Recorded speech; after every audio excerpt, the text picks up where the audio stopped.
Welcome to the SkullKing Fantasy Football Podcast, powered by StatRoute.com. And now, here's your host, Ryan Skullroot.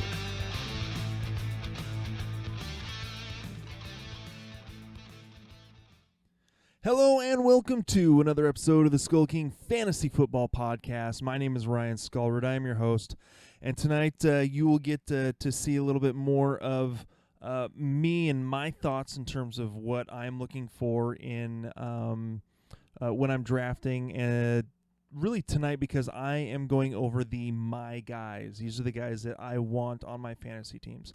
Not that I'm going to get these guys. I'm not necessarily going to reach. But these are the guys that if I could, put together, these are the guys I'm really targeting, though, that I would love to have if they came to me to have on my fantasy team. So we're going to go through a couple of headlines. Not a whole lot of big news after the major news that we covered yesterday with Andrew Luck and Lamar Miller. But there are a couple things to look at. Couple announcements. Again, we have partnered with the Play Balto NFL Pick'em site, and so we are actually running an NFL Pick'em. You go to our Facebook page. We've got a post up about it. We've got it on Facebook, I believe on Twitter as well. Instagram we're having some issues with, but we've got a post up with the link, or feel free to message us on any of our social media platforms. We have a contest going up, an NFL Pick'em contest. You pick each game every week, who you think's going to win. You're not trying to beat a spread or anything, just simply trying to pick who you think's going to win. This isn't a survivor pool, so if you lose one, you're out. Total it up, most correct answers at the end of the season. We are giving away a free signed Marcus Peters jersey. So we've got that going. Our listener league, Fantasy Football Listener League, just filled up tonight, and so we will be doing that draft on Wednesday, and we'll kind of keep everyone involved in terms of on the podcast and on the website, where the standings are with that and everything. So we've got that going on. I believe we're drafting for that on Wednesday. So by the time everyone hears this, it'll be the next day that we will be drafting for the listener league. I may open up one more listener league personally for listeners to draft to play just against me and not necessarily have the rest of the staff. So I'm still debating whether or not I'm actually going to do that. The platform that I'd use and everything. So, but that's where we're at with that. I'm trying to think if there are any other. I don't believe there are any other major announcements or anything to go. So why don't we go ahead and hop into the headlines? Today's headlines. All right, and the headlines, of course, are brought to you by the Sleeper app. It's the only app that we use for our notifications, for player notifications. There's some great channels on there that you can follow. We actually have a channel on there where you can get messages about our articles, our new podcast episodes. Different contests and stuff that we have. We make sure to post those on there. So if you have the Sleeper channel, make sure to find the SkullKing Fantasy Football channel so that you guys can get that. Or you can go to our website and you can sign up to get all of our articles delivered to your email box. And when you do that, you actually get them as soon as they're published. So you're not having to wait for the social media posts to go up about them. So that is that. So why don't we go ahead and hop into this? Like I said, there's not a whole lot of major things. Kiki Kuti, with an ankle injury, he is actually back at Texans practice. One of the things that I kind of speculated that with the Duke Johnson acquisition that may cut into Kuti's use a little bit, simply because Johnson can run from the slot, great pass catching back, and so that's just kind of something to watch for. He's back.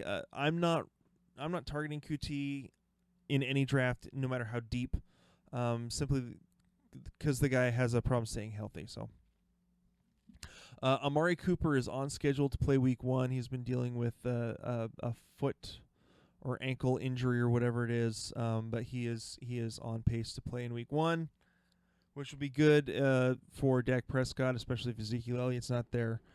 So Carlos Hyde continues working with backup running backs. For all those Carlos Hyde truthers that said that Carlos Hyde was going to take over the Kansas City running back position, it's been all Damian Williams whenever he's been healthy, and if he happens to go down, it's going to be Darwin Thomas who takes over that backfield. So we're definitely here at SkullKing, we're definitely Darwin Thomas believers. I'm not necessarily an anti-Damian Williams guy, but it'll be interesting to see if he can hold up under a full season of being the guy. So we'll kind of see. As long as he's on the field, he's going to be dynamic and do very well. So couple of things. Paris Campbell finally resumes practicing. He's been dealing with a hamstring issue. Interesting to kind of see how that plays out now. He is the slot guy. It'll be interesting to see how that plays out in Indianapolis now that Andrew Luck is no longer the quarterback. Not that he'd really practiced much.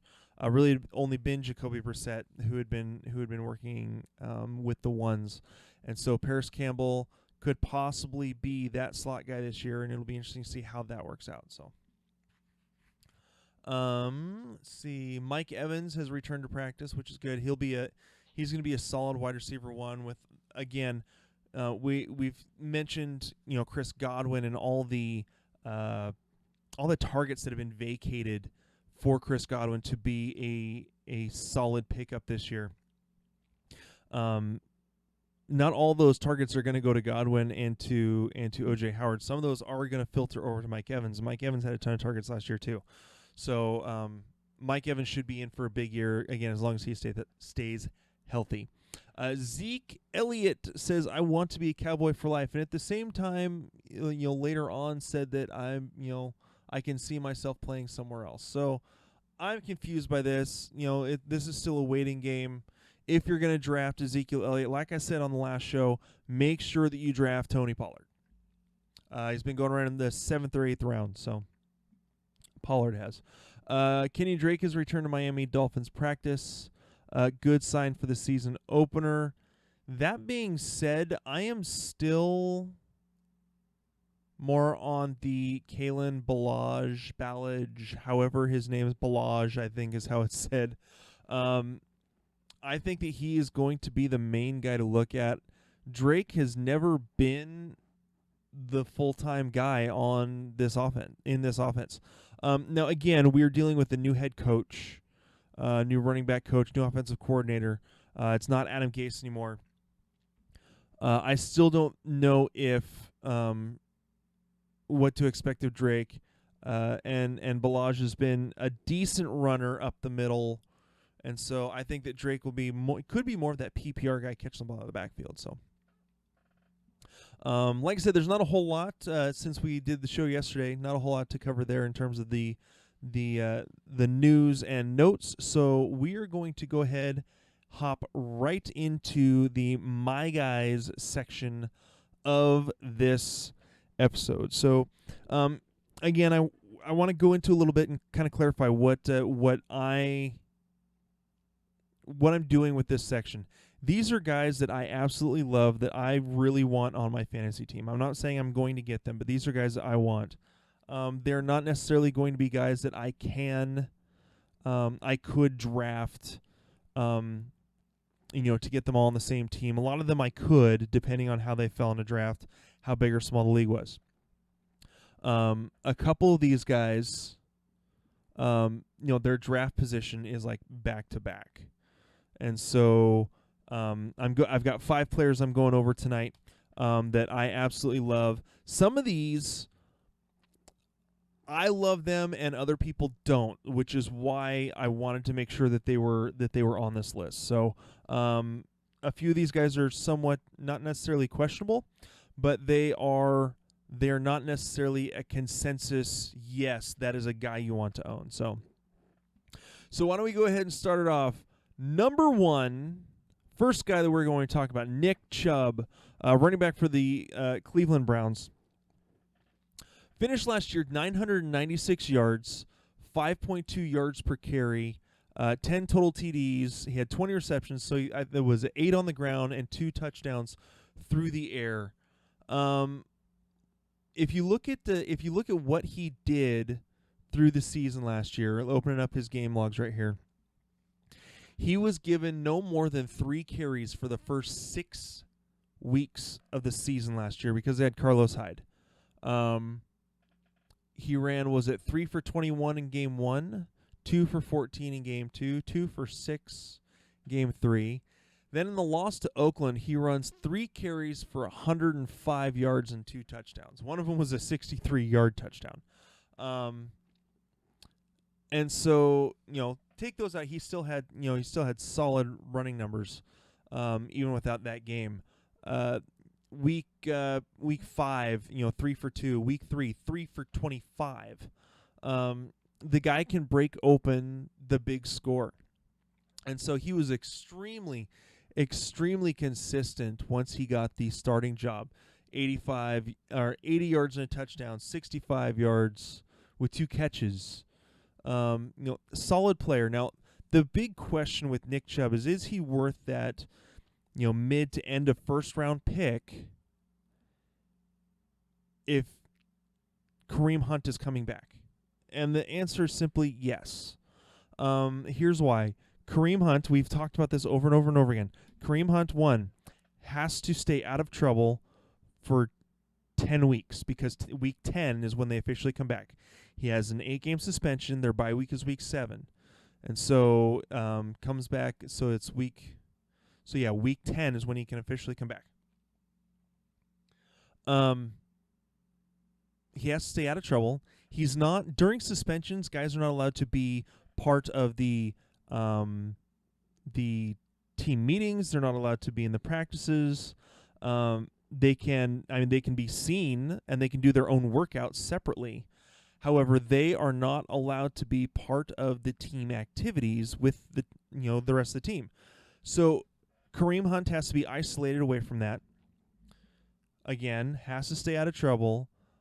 Comes back week 10 after having not had meaningful snaps since, let me see, what was it? It was, pull up the running backs right here. Since week 12 of last year, or week 11 or week 12 of 2018. So he will have almost a full season of no game play. I mean, he's played a little bit in the preseason and has not done much with it. So you've got all of that. And you really think that they're going to just throw Kareem Hunt into the mix and take half the load?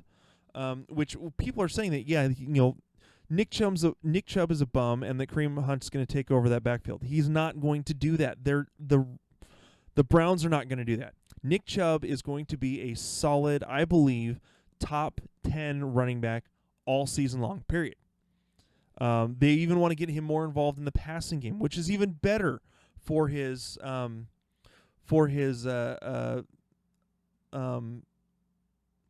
scoring and everything. So, and his fantasy availability. So, I love Nick Chubb.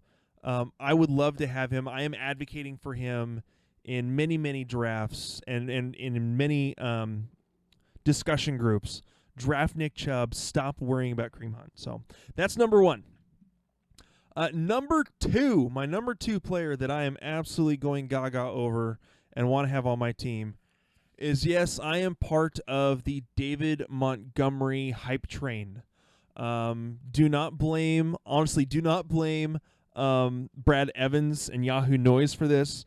A lot of the guys here at SkullKing Football, when most of you hear this, there will be an article up on the website on SkullKingFootball.com written by our very own Anthony Hagee on how David Montgomery is going to win you your fantasy leagues this year. So should be a really good read. David Montgomery, I liked him coming out of the draft. He was one of my top one of my top 5 or 6 running backs. Really liked what he could do. But in a lot of cases, even if you're really talented, where you end up matters. Where you get drafted matters. And in terms of David Montgomery, when I saw that he got drafted to the Chicago Bears, that the Chicago Bears moved up in the draft in the 3rd round to get David Montgomery. Matt Nagy was their coach, and Matt Nagy had Kareem Hunt in his rookie season as the offensive coordinator in Kansas City. Moved up in the 3rd round to draft Kareem Hunt then. You look at their comparables. Montgomery's more of kind of the bruiser back, a little bit more. Doesn't quite have the hands that Kareem Hunt does, but can catch the ball out of the backfield. Does it very well. They've been showcasing that all through the preseason. Can catch the ball out of the backfield. Finished last year in Iowa State, 1,200 yards, 13 touchdowns, 4.7 yards per carry. And if you heard our interview that I did with Ben Bruns, who is the sideline reporter for Iowa State football, former All-American center for Iowa State back in the early 2000s, I want to say. He loves David Montgomery, and being the offensive line guy that he is, he said that their offensive line was terrible, and the fact that he was able to do this with how bad the offensive line play, one of the lowest rated offensive lines in the Big 12 continually for many years, that Montgomery was able to put up these kind of numbers speaks to just how good Montgomery is. Now you put him into this offensive system with Matt Nagy, he becomes that Kareem Hunt type, that Kareem Hunt player that's going to catch the ball out of the backfield. Again, not quite as shifty as Kareem Hunt, but very much able to make people miss. Very good at that. He is going to have a phenomenal season. For those of you who say, well, Tariq Cohen's going to be the pass catcher. Yeah, Tariq Cohen may be more that Tyreek Hill type, moving him out to the slot position. The ability to catch the ball. They've actually already said, Matt Nagy said that they, in a report going back a little ways, I want to say it was this past week, might have even been this past weekend, saying that they overused Tariq Cohen last year. And part of that was the fact that Jordan Howard can't catch the ball out of the backfield, and so they had to pull him. They pretty much had to pull him off in passing downs, so they had to use Tariq Cohen. Now they can put David Montgomery and Tariq Cohen on the field at the same time, or in passing situations, they can leave David Montgomery in there and still use him.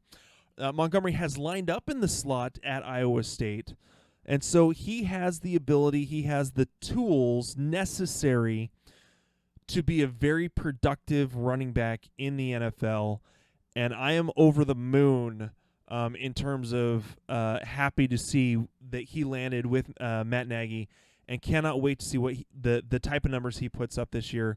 I really hope that in a couple of leagues I'm able to get David Montgomery. So actually helped a buddy with his draft and told him to take Montgomery. So I am all about DeMont this year in 2019. Number 3, we're going to move on to a couple wide receivers. Chris Godwin. I've seen in a Facebook group, and I know that social media groups, there's people all over the spectrum in terms of who likes who doesn't like who, unable to understand hype around people. If you've listened to the SkullKing Fantasy Football Podcast for longer than the last 8 months, so going into the beginning of last year, you will have heard us from week 1 last season through at least week 8 and even beyond to advocate that Chris Godwin needed to be owned in more fantasy leagues. Week after week, he was owned. I mean, we use Yahoo mainly as our ownership table in terms of how many the ownership and how much players own in leagues for our waiver wire process. In terms of this guy's owned in less than 50% of leagues, this is the guy that you should pick up. And Chris Godwin over and over and over again was owned in like 40% of leagues, and he was putting up great numbers, even with Mike Evans playing well, with Deshaun Jackson absolutely going off the first half of the season. I mean, you look at the numbers for last year. Chris Godwin finished with 59 receptions, 842 yards, and 7 touchdowns. You look at how many targets have left just with Deshaun Jackson and Adam Humphries leaving. I mean, you're looking at, God, what is it? It's like 200 targets. I mean, Chris Godwin finished. Let me see if I have, do I actually have that. I don't have that number up of how many targets he had last year. Let's see if it's in the game logs real quick. No, I've got the receptions and yeah, I've only got yards and receptions. I don't necessarily have game logs, he had let's see, one game with 0 receptions, one game with 1, and a few games with 2. I mean, he had at least 3 receptions in 1, 2, 3, 4, 5, 6, 7, 8, 9, 10, 11 games last season, and that was with the crowded, the crowded receiving core that they already had. So, I am very bullish on Chris Godwin. He has the ability. Again, you look at all the vacated targets. You have a Bruce Arians system with running backs who just are inept. They don't have a running game. Mind you, the offensive line isn't all that great either. Jameis Winston is going to be forced to throw the ball all over the yard to Mike Williams, to Chris Godwin, to O.J. Howard. This may bring up a little bit of value for who's the other tight end that we absolutely love, or we absolutely loved there for a while. Where is he?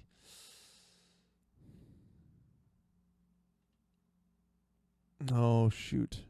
There it is. Cameron Brate. He's the other tight end. I love Cameron Brate. And I think that he could get a little bit of a boost this year because again, how many vacated targets. I mean, Bruce Arians loves throwing the ball all over the yard. You've got Chris Godwin, who that Arians has already said could get 100 catches this year. Right there, he gets 100 catches, even if his yards per catch drops this year. Drops below, God, what did he have last year? 14.3. Even if it drops down to 12 and he gets 100 catches, that's still 1,200 yards. And he could finish with 10 touchdowns. So he has the ability. He can play the slot. He can play outside. He is a freakish talent. If you'll remember 2 years ago when we were doing our NFL draft process and focus, he was a guy that we absolutely loved, that we did an interview with the guy from the play-by-play announcer from Penn State. We love Chris Godwin, and we are all in on Chris Godwin this year, and really think that he can have a huge year. So there's my third guy. Number 4. Some of you may call this the homer pick. It's not, I promise. Tyler Lockett. Look at last year. Tyler Lockett finished with 57 receptions, 965 yards, and 10 touchdowns. Now, some of you may be thinking, well, that's another unsustainable, something that, he's not going to be able to keep up for this next year. However, if you look at, again, you've got the number one wide receiver for Russell Wilson the last, 7 years or so, is now retired. And so it is now just Tyler Lockett. He's the main guy who's been there for years. You have David Moore, who is not going to start out the season healthy. The crack in his shoulder, whatever it is, looks like he's going to come back pretty soon. DK Metcalf is most likely going to be available for Week 1. It looks like it's going that way. Jerron Brown right now may be the number 2, but he finished with 5 touchdowns last year. And so looking at what the possibilities are for Tyler Lockett, Doug Baldwin in 13 games last year had 73 targets and 50 receptions. And a lot of those times he was lining up simply as a decoy so that Tyler Lockett could get loose. So even if you take those 73 targets and spread them out everywhere else, including Tyler Lockett. Lockett, let me look real quick. Oh, I don't have Tyler Lockett up here, so let me pull up Tyler Lockett's targets last year. I want to say it was 80 targets, and he finished with 57 receptions. It might have been lower. No, I think it was lower than that. Might have been like 70, 75 targets. So if he gets 20 more targets, say put him at 90 to 95 targets, with the way that he is a deep ball specialist, I mean, in last year, he finished with, was it 16 yards per reception? 16.9? Yes, almost 17 yards per reception on 57 catches. 10 touchdowns. Now, touchdowns are a thing that are kind of back and forth. But if you're looking for just a production standpoint where touchdowns are kind of fluky, he had, what was it, 1, 2, 3. How many longer than 40-yard plays did he have? Doesn't have that on here. Let me go back to the career stats here. He had 17 plays of 20-plus yards and 6 of 40-plus yards, and had 37 first downs. Tyler Lockett is a deep ball specialist, and so he is going to be a little more valuable in standard leagues and in half-point PPR because he doesn't get as many receptions. But what he does with those receptions, he does a lot. And so they're going to put him in the slot. They're going to give him the opportunity to make get a little more wiggle room, possibly line him up, get him in a slot where he might be lining up against a linebacker. They did that a lot last year in getting him and finding ways to get him open. And so just another guy that I am looking forward to seeing what he can do this year. Again, Seattle is a run-heavy team, but when they pass, they use the play action to pass, and it usually goes, we're talking about a lot of big plays. So Tyler Lockett, again, like I said, it may seem like a homer pick, me being the Seattle guy, but it is not a homer pick. Tyler Lockett is being pumped all over as a great guy to have for the fantasy season this year. And the last guy I'm going to go over, I am not going over any tight ends. I may do that in the bust category. How about that when I do my bust show? But I'm not going over tight ends because generally I just look at drafting those late, and I'm still kind of going over kind of what I want to do at the tight end position this year. But in terms of quarterbacks, the guy that I'm really liking this year is Ben Roethlisberger. Now, you may be, a lot of people are wondering, well, why? Why do you want specifically Ben Roethlisberger? Last year he finished as the QB3, and I know that doesn't, that's not everything. That last year he threw the ball a career high 675 times. It was almost 100 times more than he had ever thrown in his career. Yet, with those 675 attempts, he still had his third highest completion percentage at 67%, slightly below the 67.1% and 68% that he's had a few years ago. He threw for over 5,100 yards. They're going to still be throwing the ball a lot in Pittsburgh, and if you look at how great that he looked in the preseason game in his one quarter, throwing to Juju Smith-Schuster, throwing dump-offs to James Conner, who is another guy that barely missed being on my list tonight, by the way. You look at what he was able to do, finding guys, hitting open receivers. I think Juju's going to have a phenomenal year. Connor's going to have a phenomenal year because that Ben Roethlisberger is going to have a phenomenal year. Now, the reason I'm saying Ben Roethlisberger instead of some of these other quarterbacks is if you look at where he is being drafted in terms of average draft position. Overall on Fantasy Pros, he is being drafted as the quarterback 13. But if you look at the different platforms, on ESPN, he's being drafted as quarterback 12, Yahoo, quarterback 14.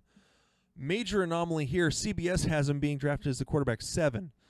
It's not very often that I agree with people who play on CBS because I think the platform's terrible for fantasy football. However, they're getting it right when it comes to drafting Ben Roethlisberger. Now, I don't like him at that value, but they're drafting him correctly.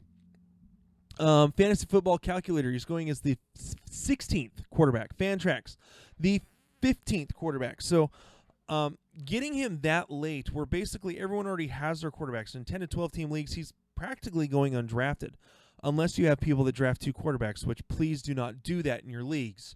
Draft 1, it's a streamable position, because guys like Ben Roethlisberger are being drafted as the 14th, the 16th quarterback in the league. So I love the value from him. He doesn't have to finish as the quarterback 2 or 3. He can finish as the quarterback 6. I think in my rankings overall, I have him ranked as, I want to say, the quarterback 6 or 7. And so I'm getting that loaded up while I keep talking. I'm starting to lose my voice here a little bit. He is going to still put up good numbers. And so I like what he can do. I have him as my quarterback 8 in my personal rankings, so, which have just been updated 2 days ago. So I love Ben Roethlisberger. I think that he is going to, again, have a great year this year, and I'm very happy to have him on my teams and be able to pick him up at a value this year. So that's where I'm going with my quarterback picks. So that is it for tonight. I want to thank you guys for taking the time to listen to, again, the SkullKing Fantasy Football Podcast. My name is Ryan Skullroot. Again, we want to thank you so much for listening.